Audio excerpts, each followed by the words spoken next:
Bonjour! Alors aujourd'hui, je veux répondre à une question qu'on me pose souvent.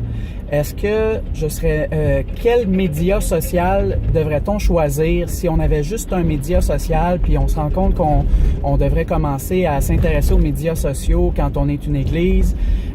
Sur quel média social devrait-on se mettre en premier? La première réponse que j'ai envie de vous donner, c'est Facebook.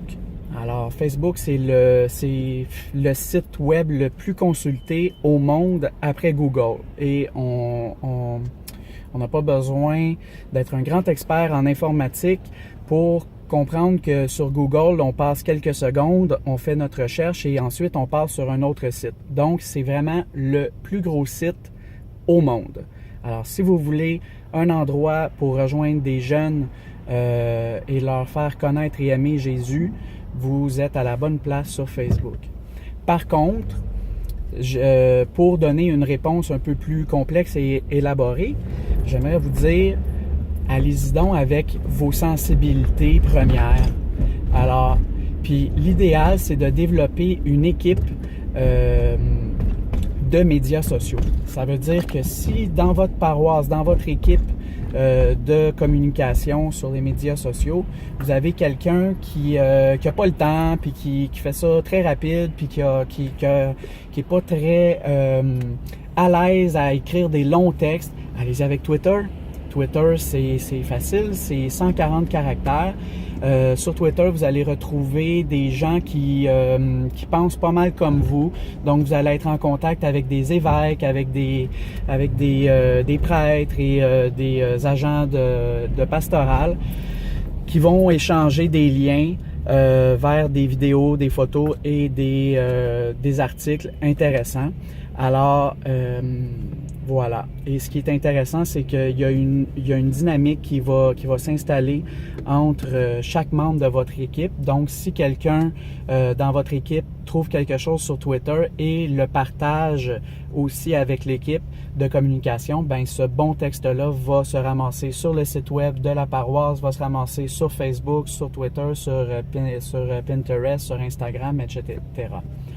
Un autre endroit pour rejoindre très bien les jeunes, c'est sur Snapchat. Snapchat, c'est un outil, c'est une application réseau social de vidéos.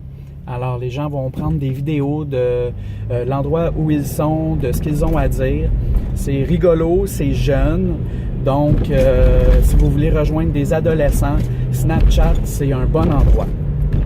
Si vous êtes de type un petit peu plus visuel, dernier point concernant Snapchat, il serait peut-être pertinent de prendre un adolescent qui est dans un groupe de votre église et de l'impliquer et qui aurait déjà un compte Snapchat et déjà des amis sur Snapchat. Alors là, ça serait beaucoup plus pertinent d'être présent sur Snapchat si, bien sûr, ce ou cette jeune-là a le courage d'annoncer sa foi. Et d'autres médias sociaux qui sont intéressants au niveau du visuel, de la photo, c'est Instagram. Instagram, c'est de la belle photo léchée. Alors, les photographes qui aiment la photo vont adorer Instagram. C'est, je crois, le 3e plus gros média social après Facebook et Twitter.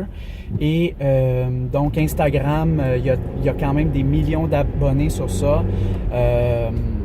Voilà. Donc, Instagram, c'est un bon endroit. Et finalement, je peux vous parler de Pinterest. Pinterest, c'est une espèce de banque de photos. Alors, quand vous avez des photos intéressantes, des graphiques, des statistiques et tout, alors les gens vont faire plutôt